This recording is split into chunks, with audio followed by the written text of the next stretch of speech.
నిజమైనటువంటి నాయకుడైతే ఎవరైనా సరే అధికారంలో ఉన్నా ప్రతిపక్షంలో ఉన్నా నిరంతరం ప్రజల పక్షాన పనిచేసినటువంటి వ్యక్తే నిజమైనటువంటి ప్రజానాయకుడని చెప్పి మనందరికి కూడా తెలుసు. గత 5 సంవత్సరాలు హ్యూజ్ మ్యాండేట్ వచ్చింది. 151 స్థానాలతో ఒక వ్యక్తి ఈ రాష్ట్రానికి ముఖ్యమంత్రి అయ్యాడు.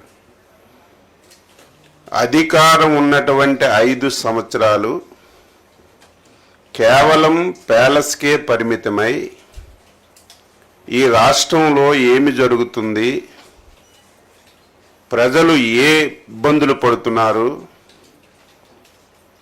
అటు పత్రికలు కానీ మీడియా కానీ ప్రతిపక్షాలు కానీ ఎంత గోచించినా సరే ఒక్కరోజు కూడా వెళ్ళి చూసినటువంటి సందర్భాలు లేనటువంటి నాయకుడు. ఇటువంటి నాయకుడు ఈ రాష్ట్రంలో ఉండకూడదు, ఇటువంటి వ్యక్తి అసలు రాజకీయాలకే పనికిరాడు అని చెప్పి 5 కోట్ల మంది తెలుగు ప్రజలు మొన్న జరిగినటువంటి ఎన్నికల్లో చిత్తుగా ఓడించి ఇంటికి పంపించిన విషయాన్ని ఒక్కసారి గుర్తు చేస్తున్నాను. గెలుపు ఓటములు సహజం, ఒక రాజకీయ పార్టీకైనా ఒక వ్యక్తికైనా సహజం. ఎవరమైనా సరే ఓడిపోయేటప్పుడు ఎందుకు ఓడిపోయాం, కారణాలు ఏమిటని అన్వేషించుకొని ముందుకెళ్ళాలి. కానీ ఈరోజు ఆ వ్యక్తి పరిస్థితి చూస్తుంటే, మాటలు వింటుంటే ఆ వ్యక్తి పూర్తిగా స్థితి పూర్తిగా లేనటువంటి వ్యక్తిగా మాట్లాడుతున్నాడు. 8 మాసాల్లో చంద్రబాబు నాయుడు గారు వ్యవసాయ శాఖని ఏమీ చెయ్యలేదు, రైతు దీనావస్థలో ఉన్నాడు, పంటలకి గిట్టుబాటు రావడం లేదని చెప్పి ఈరోజు పచ్చి అబద్ధాలు మాట్లాడుతున్నటువంటి వ్యక్తికి నేను ప్రెస్ మీట్ పెట్టి సమాధానం చెప్పలేనటువంటి అవసరం ఉన్నా సరే ప్రజా జీవితంలో ఉన్నాం కాబట్టి, మనం ప్రజలకి జవాబుదారీ కాబట్టి ఈరోజు రైతులకి ఈ రాష్ట్ర ప్రభుత్వం చేసిన విషయాలని తెలియచేయాలనే ఉద్దేశంతోనే ఈరోజు పత్రికా సమావేశం పెట్టాను. 5 సంవత్సరాలు ఈ రాష్ట్రంలో ప్రధానమైనటువంటి శాఖలు 70% మంది బతుకుతున్నటువంటి శాఖలు, ఈ రాష్ట్రానికి ఆదాయ మార్గాలను తీసుకొస్తున్నటువంటి శాఖల్ని 5 సంవత్సరాలు తాళమేసి బిగించినటువంటి వ్యక్తి ఈరోజు ఆ శాఖల గురించి మాట్లాడుతున్నాడు. ఈరోజు వ్యవసాయ అనుబంధ శాఖలు ఈ రాష్ట్రంలో 60-70% మంది వ్యవసాయం అనుబంధ రంగాల మీద ఆధారపడ్డారు. అందులో రాష్ట్రానికి ఎక్కువ ఆదాయ వనరులు వచ్చినటువంటి శాఖ వ్యవసాయ అనుబంధ శాఖలు. 5 సంవత్సరాలు ఒక్కటంటే ఒక్కటి రైతు గురించి నువ్వు చేసి ఇది నేను చేశానని చెప్తే ఎవరమైనా సరే గౌరవిస్తాం. ఒకవేళ ఆయన చేసిన మంచి విషయాలుంటే తీర్చుకొని ఆచరిస్తాం. 5 సంవత్సరాల్లో అతి ప్రధానమైనటువంటిది శాఖలో సాయిల్ టెస్టింగ్ అనేది ఒక్కరికి 1 సెంటు భూమికి సాయిల్ టెస్టింగ్ చేసి 1 కార్డైనా నువ్వు ఇచ్చావని నిరూపించగలిగితే నువ్వు చెప్పిన దానికి నేను సిద్ధంగా ఉంటాను. 5 సంవత్సరాల్లో మొత్తం వ్యవసాయ శాఖని అట్టక మీద పెట్టావు. 2014-19లో చంద్రబాబు గవర్నమెంట్లో తీసుకున్నటువంటి అనేక నిర్ణయాలని నువ్వు పూర్తిగా పాతాళలోకాన్ని పాతిపెట్టి రైతుకి తీవ్రమైనటువంటి ఇబ్బందులకు గురి చేశావు. 5 సంవత్సరాల్లో మెకనైజేషన్ కింద ఒక్క పైసా అంటే ఒక్క పైసా నువ్వు ఖర్చు పెట్టావని లెక్కలు చూపించు. ఈరోజు అత్యంత ప్రాధాన్యమైనటువంటిది డ్రిప్పు, స్ప్రింక్లరు, ఇరిగేషన్ మీద ఆధారపడినటువంటి రైతులు ఉన్నారు. అందులో నువ్వు పుట్టినటువంటి రాయలసీమ జిల్లాలో ఎక్కువ మంది డ్రిప్ మీద, స్ప్రింక్లర్స్ మీద ఆధారపడుతున్నారు. ఒక్కరికైనా నువ్వు డ్రిప్ కానీ స్ప్రింక్లర్లు కానీ ఇచ్చినటువంటి సందర్భాలు ఉన్నాయని చెప్పి నేను అడుగుతున్నాను. మేము వచ్చి 8 మాసాలు అయింది, గిట్టుబాటు ధరలు రావడం లేదని గగ్గోలు పెడుతున్నావు. ఏం జగన్మోహన్ రెడ్డి, ఈరోజు ప్రధానమైనటువంటి పంట ప్యాడీ, రైస్. నువ్వు రైతు దగ్గర ధాన్యం ఎప్పుడైనా కొన్నావా అని అడుగుతున్నాను. కొన్న తర్వాత నెలల తరబడి రైతుకు ఒక పైసా ఇచ్చావని చెప్పి నేను అడుగుతున్నాను, ఛాలెంజ్ చేస్తున్నాను.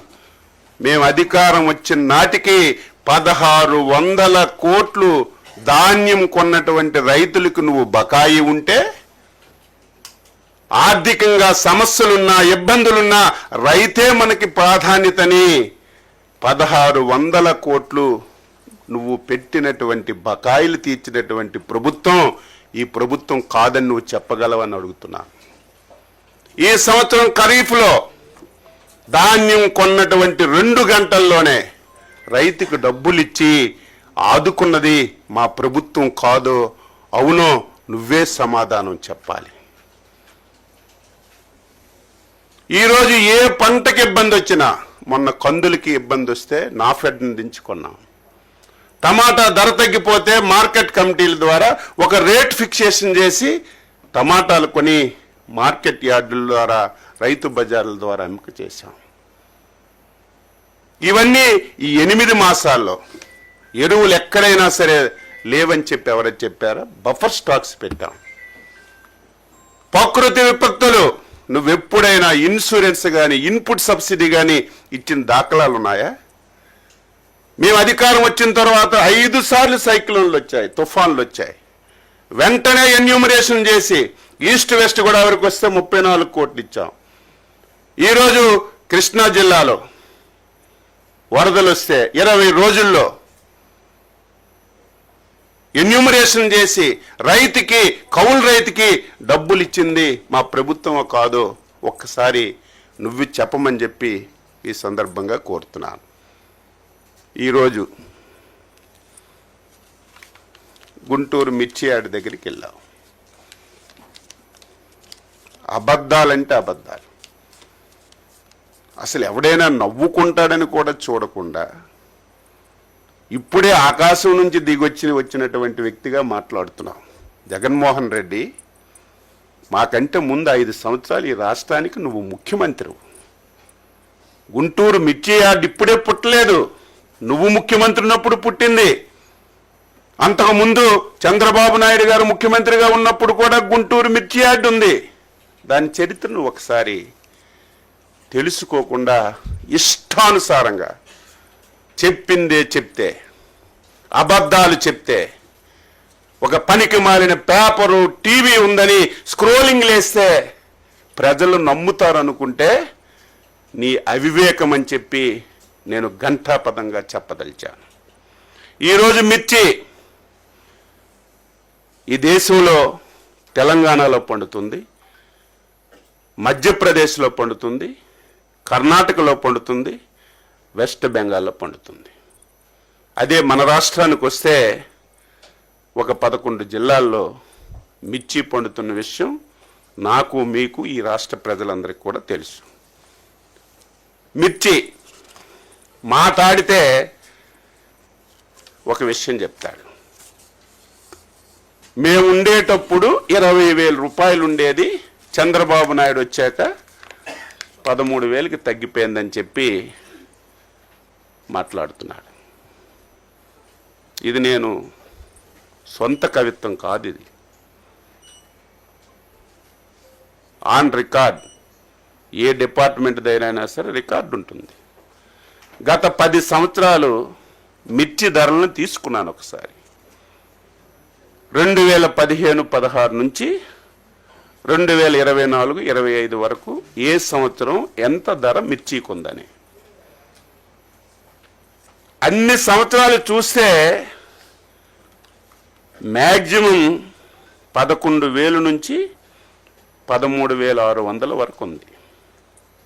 2 సంవత్సరాలు 2022, 23, 24 ఒక సంవత్సరం 20,500, ఒక సంవత్సరం 20,000 ఉంది.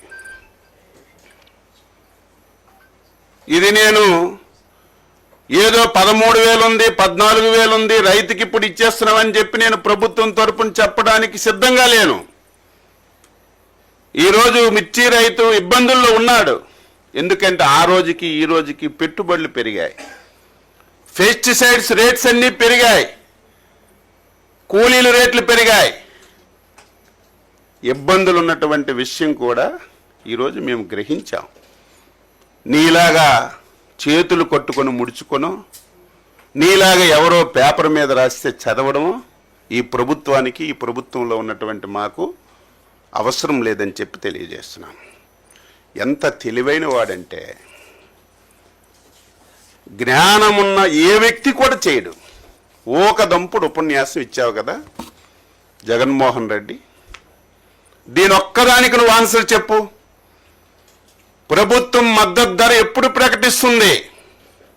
మార్కెట్లో ధర తక్కువ ఉంటే ప్రభుత్వం మద్దతు ధర ప్రకటించి ప్రభుత్వం వెంటనే ఇంటర్వ్యూన్ అయి కొంత డబ్బులు పెట్టి ప్రభుత్వం కొన్నప్పుడే మనం మాట్లాడాలి. ఎంత తెలివైన వాడంటే 9/1/2020 సంవత్సరం. ఇంకా అబద్ధం చెప్తే నేనేం చెప్పలేను. ఆ రోజుకి ఈ పెద్ద మనిషి ముఖ్యమంత్రి అని నేను అనుకుంటున్నాను. ఆ రోజు అగ్రికల్చర్ డిపార్ట్మెంట్ నుంచి, మార్కెట్ యార్డ్ డిపార్ట్మెంట్ నుంచి ఒక జీవో రిలీజ్ చేశారు. ఆ రోజు మధుసూదన్ రెడ్డి గారు స్పెషల్ చీఫ్ సెక్రటరీగా ఉన్నారు. ఆ రోజు రెడ్ సిల్లీకి ఈ పెద్ద మనిషి మార్కెట్ రేట్ ఎంత ఇచ్చాడంటే 7,000 రూపాయలు ఇచ్చాడు.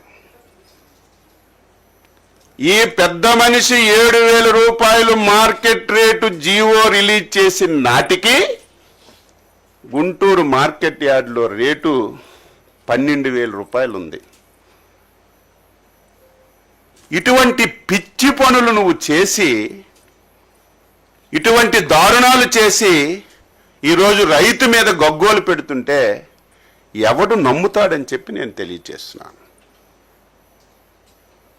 ఈరోజు మేము కూడా ఇంతవరకు మద్దతు ధర పెట్టలేదంటే, మేమేదో మద్దతు ధర పెడితే మళ్ళీ మార్కెట్లో ప్రాబ్లం వచ్చి గవర్నమెంట్ ఇదే మద్దతు ధర ఇచ్చింది కాబట్టి ఇంతకంటే మేము కొనమని వ్యాపారస్తులు, వర్తకులు అనుకుంటే రైతు ఎంత నష్టపోతాడు? ఎవరు కూడా ఇంతవరకు మిర్చి వచ్చే ముందే మీ అందరి సమక్షంలో నేనే గుంటూరు వెళ్ళి రివ్యూ చేశాను. వాస్తవాలన్నీ తెలుసుకున్నాం. డిపార్ట్మెంట్తో 5 సార్లు రివ్యూ చేశాను. ఎట్టి పరిస్థితిలో ఈరోజు 13,600 ఉన్నా ఇంకా రైతుకి మేలు చేయాలి, రైతుకి ఇంకొక పైసా ఎక్కువ ఇవ్వాలి. అది ఏ విధంగా ఇవ్వాలనేది మేము అహర్నిశలు కృషి చేస్తుంటే సంతోషించవలసింది పోయి, నీకు పని లేదు కాబట్టి నువ్వు యార్డులకు వెళ్ళి ఈ విధంగా మాట్లాడడం ఎంతవరకు సమంజసం అని చెప్పి అడుగుతున్నాను. ఇది దీనికి నువ్వు ఆన్సర్ చెప్పు. గుంటూరు మిర్చి యార్డులో 12,000 రూపాయలు ధర పలుకుతున్నటువంటి రోజున నువ్వు ముఖ్యమంత్రిగా 7,000కే కొనండని నువ్వు జీవో ఇచ్చావంటే దీనికి ఆన్సర్ చేయమని చెప్పి కోరుతున్నాను. ఈరోజు మేము గౌరవ ముఖ్యమంత్రి గారు 4 లెటర్స్ రాశారు. ఇది దాపరికం కాదే. ఈరోజు కేంద్రంలో ఉన్నటువంటి రామ్మోహన్ నాయుడు గారు, పెమ్మసాని చంద్రశేఖర్ గారు, మా ఫ్లోర్ లీడరు ఎంపీ గారు అనునిత్యం మంత్రి గారితో మాట్లాడుతూ పరిస్థితులు ఇలా ఉన్నాయి, మీరు ఎట్టి పరిస్థితుల్లో సహకరించాలి, రైతుకి ఇటువంటి ఇబ్బందులు ఉన్నాయని అనునిత్యం మేము కేంద్రంతో సంప్రదించి తీసుకురావడానికి ప్రయత్నం చేస్తున్నాం. మళ్ళీ రాత్రి ఒక లెటర్ రాశాం. ఈరోజు ముఖ్యమంత్రి గారు వెళ్తున్నారు ఢిల్లీ, కేవలం మిర్చి ధరల మీదే. కేంద్ర వ్యవసాయ శాఖ మంత్రి టైం తీసుకుని ఆయన కలిసి ఇక్కడ ఉన్నటువంటి పరిస్థితులన్నీ తెలియచేసి మిర్చి రైతుకి మేలు చేయాలని చెప్పి ప్రయత్నం చేస్తున్నాం. ఈ జీవోలో చూస్తే 7,000 రూపాయలు ఇచ్చాం, మార్కెట్ ఇంటర్వెన్స్ ఫండ్ కూడా పెట్టేశాం, మేము కొనేస్తున్నామని చెప్పి జీవోలు ఇచ్చాం. ఛాలెంజ్ చేస్తున్నాను, ఈ సంవత్సరం ఇంటర్వర్షన్ ఫండ్ ఒక్క పైసా నువ్వు పెట్టావని నిరూపిస్తే, జీవోలు ఇవ్వడం కాదు, జీవోల్లో రాయడం కాదు, ఒక్క పైసా నువ్వు ఈ మాట చెప్పిన వాడు పైసాని పెట్టాలి. ఒక్క పైసా పెట్టకుండా ఇష్టానుసారంగా చేసి నువ్వు ఈరోజు మాట్లాడుతుంటే ఎవడు నమ్ముతాడు? వసతులు బాగులేవట, మీరు వెళ్ళి చూడండి. రైతులు ప్రభుత్వానికి మెచ్చుకుంటున్నారు, ఉండడానికి వసతి కానీ భోజనాలు కానీ ఇప్పుడిప్పుడే మార్కెట్ అందుకుంటుంది. ఈరోజు ఒక 500-600 పెరిగింది. వచ్చిన బస్తా వచ్చినట్టుగా వెళ్ళిపోతుంది. దీనికి కారణం ఏంటి? ఈరోజు ఎక్కడికైతే మనం ఎక్స్పోర్ట్ చేసేవాళ్ళము, శ్రీలంక కానీ చైనా కానీ మలేషియా కానీ, ఇవన్నీ మన దగ్గర నుంచి ఎక్స్పోర్ట్ అయ్యాయి. వాళ్ళు ఈ 2-3 సంవత్సరాల నుంచి మన దగ్గర దొరుకుతున్నటువంటి ఏ వెరైటీ అయితే ఉందో ఆ వెరైటీని వాళ్ళు పండించుకుంటున్నారు. దానివల్ల ఈ సమస్య వచ్చింది. ఓకే, జగన్మోహన్ రెడ్డి నేను ఉన్నప్పుడు ఈవేళ ఇంకా పచ్చి, ఆయన ఉన్నప్పుడట 27,000 పలికిందట. ఎంత పచ్చి అబద్ధాలు కొట్ట, ఇంత అబద్ధాలా? హైయెస్ట్ ఎప్పుడు పెరిగింది? ఇప్పుడే చెప్పాను కదా, 2022, 23, 20,500, 2023, 24, 20,000, 27,500 పలికిందని చెప్తున్నాడు. ఏం జగన్మోహన్ రెడ్డి, 2019, 20 నువ్వే ఉన్నావు కదా, 21, 22 నువ్వే ఉన్నావు కదా,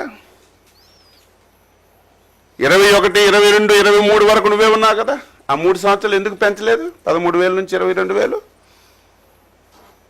పరిస్థితులు బట్టి, ఆ రోజున్నటువంటి కోవిడ్ బట్టి ధర పెరిగితే నేనున్నప్పుడే పెరిగిపోయింది. నువ్వు ఉన్నప్పుడు 3 సంవత్సరాలు ఎందుకు పెరగలేదు? ఆన్సర్. ఈ దేశంలో ఫస్ట్ టైం ఆంధ్రప్రదేశ్ చరిత్రలో ఎవరు ముఖ్యమంత్రి ఉన్నా సరే ఫస్ట్ టైం మిర్చికి ధర తగ్గిపోతే 138 కోట్లు ఇచ్చి ధర పలికించినటువంటి ప్రభుత్వం, నాయకుడు చంద్రబాబు నాయుడు. ఆంధ్రప్రదేశ్ చరిత్రలో మిర్చికి అదనంగా ప్రభుత్వం నుంచి ఒక పైసా ఇచ్చిన సందర్భాలు లేవు. ఒకే ఒక్క సంవత్సరం 2017వ సంవత్సరం 138 కోట్లు ప్రభుత్వం నుండి ఇంటర్ఫియర్ అయి ఆ రోజు రైతుకి మేలు చేసినటువంటి సందర్భం తప్ప ఈ రాష్ట్రంలో ఏ నాయకుడు, ఏ ముఖ్యమంత్రి ఒక్క పైసా ఇచ్చినటువంటి సందర్భం లేదని నేను ఈ సందర్భంగా తెలియజేస్తున్నాను. ఇవన్నీ ఎందుకు చెప్తున్నానంటే ఇప్పుడిప్పుడే ఆశాజనకంగా ఉంది. గత సంవత్సరం ఏదైతే కోల్డ్ స్టోరేజ్లో పెట్టారో సరుకు, ఆ సరుకు అంతా ఖాళీ అయిపోయింది. అంటే పాత సరుకు అంతా వెళ్ళిపోయింది. ఇప్పుడు 5-6 రోజుల నుంచి చూస్తుంటే ఒక్క బస్తా ఉండడం లేదు. ఇప్పుడే మాకు సమాచారం, ఈరోజు చైనాలో కానీ ఆ దేశాల్లో పండించిన పంట సరిగా లేదని, క్వాలిటీ పోయిందని, మళ్ళీ మన దాని మీద ఆధారపడ్డారని ఇప్పుడే సమాచారం వచ్చింది. ఇది ఒక శుభ పరిణామం. ఒక 2-3 రోజుల్లో ఇది కోలుకుంటుందని చెప్పి అనుకుంటున్నాం. ఈరోజు బాధ్యత గల ప్రభుత్వంగా రైతు కష్టాల్లో ఉన్నాడు కాబట్టి, ఇబ్బందుల్లో ఉన్నాడు కాబట్టి న్యాయం చేయాలని కేంద్ర ప్రభుత్వంతో కూడా సంప్రదించి మేము అన్ని విధాల ప్రయత్నం చేస్తున్నాం. ఈరోజు మార్కెట్ ధర ఫిక్స్ చేయాలి. ఎందుకు చేయలేదు? ఇప్పుడు మేము మార్కెట్ ధర ఫిక్స్ చేస్తే దానికంటే ఎక్కువ రేటు అమ్ముతున్నారు. నీలాగా పిచ్చి ఆలోచనలు చేసి అవగాహన లేకుండా జీవోలు ఇస్తే దానివల్ల ఎంత నష్టం రైతుకు జరుగుతుంది. ఈరోజు నేను 11,600కో 12,000కో ఒక మార్కెట్ ధర నిర్ణయించవచ్చు. రేపు 20,000 అవుతుంది, 15,000 అవుతుంది, 16,000 అవుతుంది. ప్రభుత్వం 11,000కే కదా మార్కెట్ ధర ఇచ్చింది. మేము అంతెంత కొంటామని మళ్ళీ వర్తకులు ఎదురు తిరుగుతారని ఒక మంచి ఆలోచనతో అన్నీ అబ్జర్వ్ చేసి ఎంతవరకు మేము మేలు చేయాలో అంతవరకు మేలు చేయడానికి ప్రయత్నం చేస్తున్నామని ఈ సందర్భంగా తెలియజేస్తూ, ఆర్థికంగా చాలా సమస్యలు ఇబ్బందులున్న మొన్నే బడ్జెట్ మీటింగ్ అయింది. ఎట్టి పరిస్థితుల్లో ఈ సంవత్సరం మార్కెట్ ఇంటర్వెన్షన్ ఫండ్ కూడా పెట్టమని చెప్పాం. రేపు బడ్జెట్లో కూడా పెడతాం. ఇప్పటికే ఇంటర్ఫియర్ అవుతున్నాం సాధ్యమైనంత వరకు. మాట్లాడితే 2 లక్షల ఎకరాల్లో పంట తగ్గిపోయింది, ప్రభుత్వం వైఫల్యం అని. మూర్ఖుడా, ప్రభుత్వం వైఫల్యం కాదు. చాలామంది రైతులు మిర్చి మాని కాటన్కి వెళ్ళారు, కొంతమంది రెడ్గామ్కి వెళ్ళారు, కొంతమంది మేజ్కి వెళ్ళారు. ఆ మాత్రం ఐడియా లేదా? ఆ మాత్రం కనీసం 5 సంవత్సరాలు ముఖ్యమంత్రి చేసిన వ్యక్తికి పరిజ్ఞానం ఆ మాత్రం అక్కర్లేదా? 2 లక్షల ఎకరాలు రాష్ట్ర ప్రభుత్వం సహకరించలేదు కాబట్టి తగ్గిపోయిందని. ఆ 2 లక్షల ఎకరాల్లో కాటన్ ఉంది, రెడ్ గ్రామ్ ఉంది, మేజ్ ఉంది. ఇవన్నీ ఉండటం వల్ల ఆ ఎక్స్టెంట్ తగ్గితే దాన్ని కూడా ఈరోజు భూతద్దంలో చూసి ఇష్టానుసారంగా మాట్లాడుతున్నారు. ఇది నేను స్ట్రైటన్ చేయడానికి చెప్తున్నాను. మనసా వాచా కర్మణ చిత్తశుద్ధితో కేంద్ర ప్రభుత్వ సహకారంతో ఈ రైతుకి ఎంతైనా మేలు చేయాలని ప్రయత్నం చేస్తున్నామని చెప్పి తెలియజేస్తున్నాను. అది ఎలక్షన్ కమిషన్ చూసుకుంటుంది, అది మన చేతిలో లేదు. మేము అలాగా నిర్బంధించిన ప్రభుత్వం అయితే కాదు. మీరు చూశారు, 5 సంవత్సరాలు ఇంటిలో నుంచి అడుగు పెట్టాలంటే అవకాశమే లేదు. ప్రజాస్వామ్యం అంటే ప్రతి ఒక్కరికి ఇవ్వాలి. కాబట్టి ఏదో ఆయన వెళ్తున్నాడు మేము అడ్డు పెట్టాలని ఉద్దేశం లేదు. ఎలక్షన్ కమిషన్ ఉంది, పోలీస్ వ్యవస్థ ఉంది. వాళ్ళు ఎలక్షన్ కమిషన్ వైలేషన్ చేస్తే ఈ రాష్ట్రంలో దేశంలో జరిగినట్టు కేసులు పెడతారు. అవి మనం ఫేస్ చేయవలసిన అవసరం ఉంటుంది.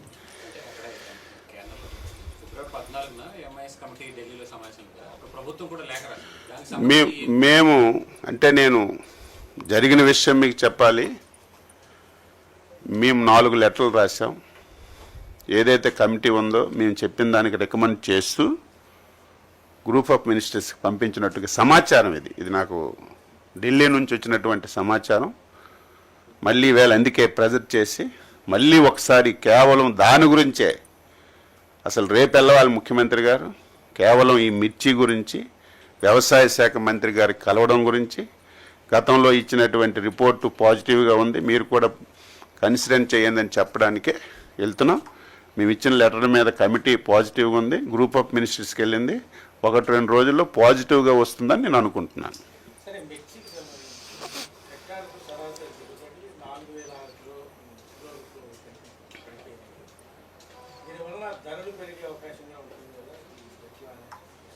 ధరలు పెరగడం ఏంటి? ఆటోమేటిక్గా దిగుబడి తగ్గినప్పుడు ధరలు బహిరంగ మార్కెట్లు ఇప్పుడు ధరలు లేక కదా అందరం బాధపడుతున్నాం. వినియోగదారులకైతే ప్రస్తుతానికి ఆ ప్రాబ్లం లేదు. ఎందుకంటే మనం లోకల్ మార్కెట్లో కూడా కొనమని చెప్తున్నాం, వాళ్ళు కూడా ఇంకా తగ్గుతాయని చూస్తున్నారు. కానీ ప్రస్తుతానికైతే ఆ ప్రాబ్లం రాలి. వచ్చేటప్పుడు ఏం చేయాలి ప్లాన్ చేస్తాను. ప్రస్తుతానికైతే లోకల్ మార్కెట్లో ఏదో మిర్చి ధర పెరిగిపోయింది అనేది ఇంకా మన దృష్టికి రాలేదు. వచ్చేటప్పుడు ఎలాగ ఇంటర్ఫీర్ అవ్వాలి అవుతాను తప్ప. అంటే ప్రస్తుతానికి చూస్తున్నాం, అబ్జర్వ్ చేస్తున్నాం. అది ఎందుకంటే ఇప్పుడు చాలా ఇబ్బందులు ఉన్నాయి. అదేదో ఒకరితో రెండుతో తేలిపోయింది కాదు అది. అందుకే అన్ని రకాలుగా కేంద్రంతో ముందు మాట్లాడుతున్నాం, కేంద్రం నుంచి ప్రయత్నం చేస్తున్నాం.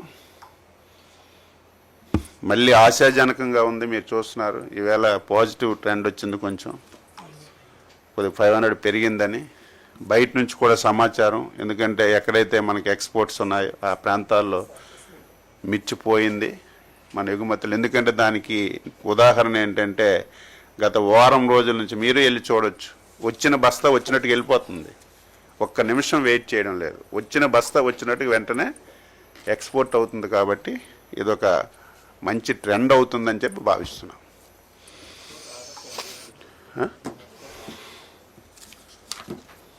ఎక్స్పోర్ట్ అవుతున్నదా మీరు ఒకసారి ఉందా? ఎక్స్పోర్ట్ ఆర్డర్స్ మన దగ్గర డేటా కరెక్ట్ బాగట్లేదు, ఇన్ఫర్మేషన్ కరెక్ట్. ఎక్స్పోర్ట్ ఆర్డర్స్ మనకి ఏంటంటే ఇప్పుడు యావరేజ్గా 1.5 lakh మన టిక్కీలు వస్తున్నాయి. వచ్చినటువంటి ఇప్పుడు మనకి ఏంటంటే 1.5 lakh వస్తున్నాయి టిక్కీలు అంటారు. టిక్కీలు బస్తా అంటే టిక్కీకి బస్తా అంటారు. ఈ 1.5 lakh వచ్చినా 1,60,000 వచ్చినా ఏది వచ్చినా ఒకటి ఉండడం లేదు. గత లాస్ట్ 4-5 years నుంచి ఇవన్నీ ఎక్స్పోర్ట్ అయిపోతున్నాయి. అదే ఓకే. ఇంకా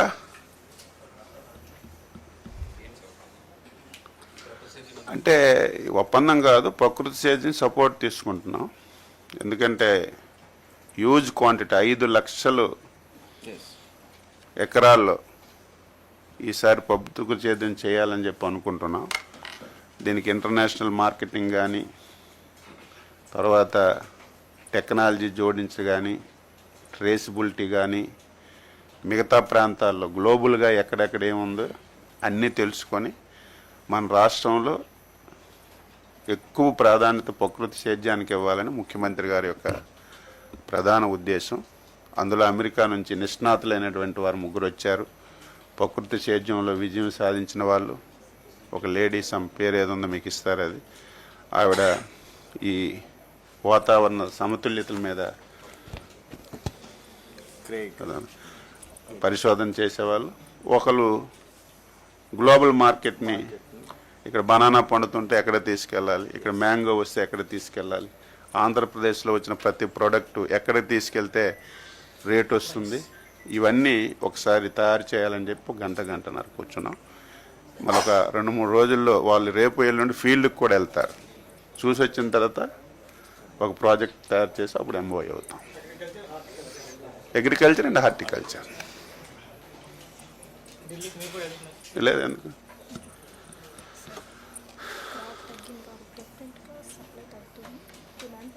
అదే. ఇప్పుడు మనకేంటంటే క్రాప్ తగ్గిందంటే మళ్ళీ ప్రభుత్వం వైఫల్యం అని మీరు అనుకోవచ్చు. ఇది కూడా అందుకే చెప్పాను. మళ్ళీ చాలామంది ఆయన పిచ్చోడు మాట్లాడుతుంటే మీరు రాసేయగలరు. క్రాప్ తగ్గిందంటే దీనికి ఆల్టర్నేటివ్ క్రాప్ వచ్చింది, దీనికి ఆల్టర్నేటివ్ క్రాప్ ఉంది కాబట్టి క్రాప్ తగ్గింది. మిర్చి క్రాప్ తగ్గింది కాబట్టి పాత సరుకులన్నీ వెళ్ళిపోయాయి కాబట్టి ఇప్పుడు అరైవల్స్ ఎక్కువ వస్తాయి కాబట్టి దీనికి రేటు పెరుగుతుందని ఒక ఆశాజనకంగా ఉన్నామంతే. డిమాండ్ పెరుగుతుంది. అందులో మనకి ఇంకొక అడ్వాంటేజ్ ఏంటంటే ఇప్పుడు చెప్పాను, అక్కడ కొంచెం ఆ సరుకులు అంత క్వాంటిటీ లేదు, క్వాలిటీ లేదు, దానివల్ల పెరుగుతుందని చెప్పి అనుకుంటున్నాను. అయిపోయింది కదా, అందుకే నిన్న మీటింగ్ పెట్టాం. లేనిది ఉన్నట్టుగా, ఉన్నది లేనట్టుగా చేశారు. అందుకే కలెక్టర్లుగా అందరూ చెప్పి చికెన్ మేళాలు పెట్టమని చెప్పాం.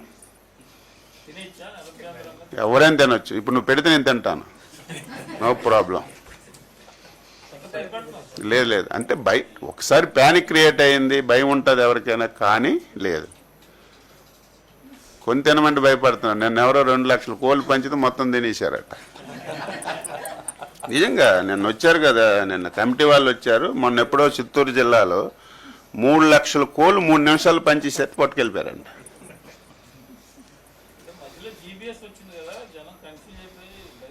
లేదు అది పోయింది. అది అవి తింటున్నారు అన్ని దగ్గరలో.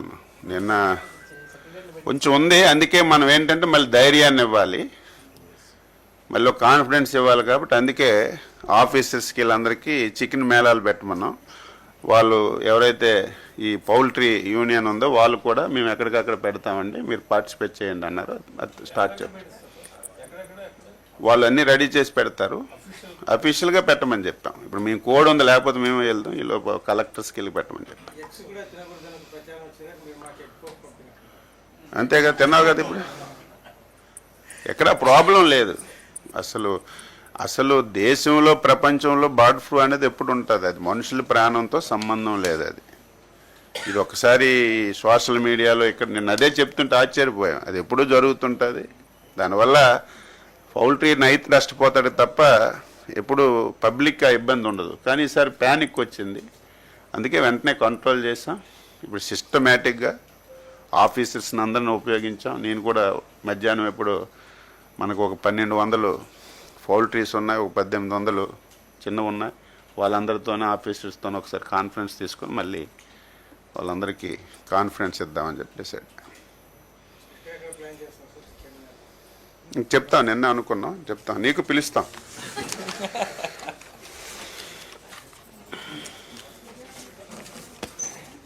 ఓకే, తీసా.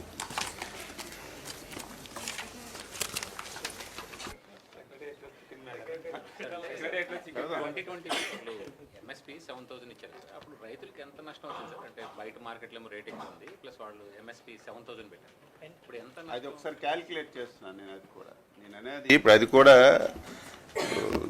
ఇవన్నీ చూస్తే దొరికింది ఆ జీవో. అంటే ఆ పర్టికులర్ ఇయర్ ఈ ఎంఎస్పీ 7,000 ఇచ్చారు, బయట 12,000 ఉంది. అప్పుడు మార్కెట్లో 7,000 కొన్నారా 12,000 కొన్నారా ఎంత కొన్నది అది ఒకసారి చూసుకొని చెప్తాను. ఆటోమేటిక్గా వస్తుంది కదా. ఇప్పుడు ప్రభుత్వమే ఒక ధర ఫిక్స్ చేస్తే నువ్వేమంటావు? ప్రభుత్వమే కదా ఈ ధర ఇచ్చింది, దీనికంటే 7,000 నువ్వు ఫిక్స్ చేసావు, ఆ 12,000 ఉంది, నీకు 7,000 గవర్నమెంట్ ఏమని నేను ఒక 2,000 ఎక్స్ట్రా కల్పిస్తానంటే నువ్వేం అడగగలవు? చేయలేవు కదా. అందుకే ఇప్పుడు కూడా మనం ఫిక్స్ చేయాలి. ఓకే, ఇప్పుడు ఉన్న పరిస్థితులు బట్టి మనం ఒక ధర ఫిక్స్ చేసాం అనుకోండి, ఆటోమేటిక్ ఇబ్బంది కదా, దానివల్ల ఇబ్బంది పడతారు కదా. అందుకే అబ్జర్వ్ చేస్తున్నాం. గవర్నమెంట్ ఆఫ్ ఇండియా నుంచి కూడా మాట్లాడి ఏం చేయాలో ప్లాన్ చేస్తున్నాం.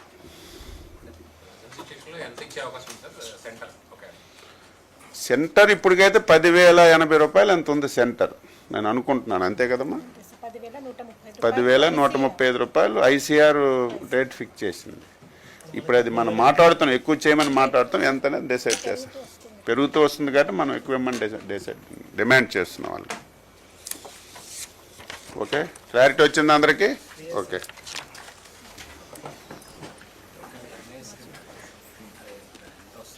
ఏది అదే ఇంకా వాళ్ళకి ఫిక్స్ ఇవ్వలేదు చెప్తాను. Okay, thank